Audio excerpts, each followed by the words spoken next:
is my performance of the oratory.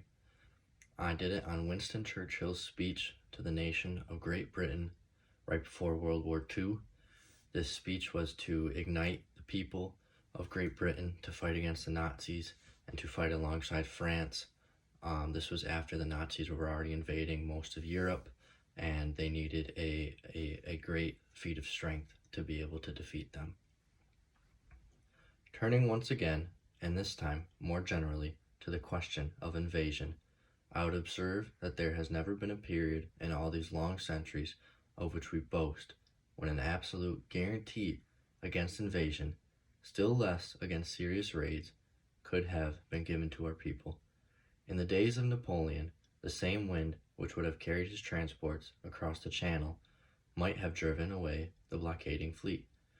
There was always the chance, and it is that chance which has excited and befooled the imaginations of many continental tyrants.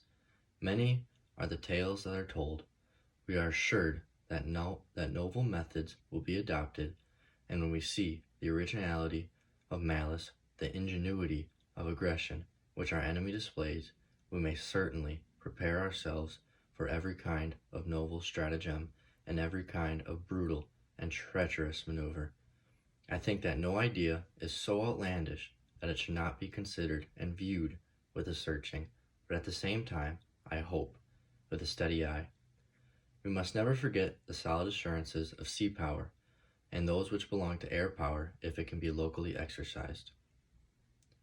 I have, myself, full confidence that if all do their duty, if nothing is neglected, and if the best arrangements are made, as they are being made, we shall prove ourselves once again able to defend our island home, to ride out the storm of war, and to outlive the menace of tyranny, if necessary, for years, if necessary, alone.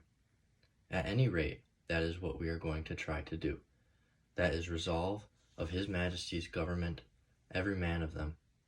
That is the will of Parliament and the nation, the British Empire and the French Republic, linked together in their cause and their need, will defend to the death their native soil, aiding each other like good comrades to the utmost of their strength.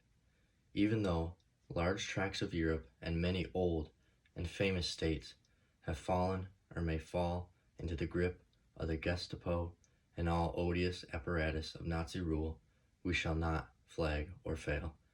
We shall go on to the end. We shall fight in France. We shall fight on the seas and the oceans. We shall fight with growing confidence and growing strength in the air. We shall defend our island, whatever the cost may be. We shall fight on the beaches. We shall fight on the landing grounds. We shall fight in the fields and in the streets. We shall fight in the hills. We shall never surrender.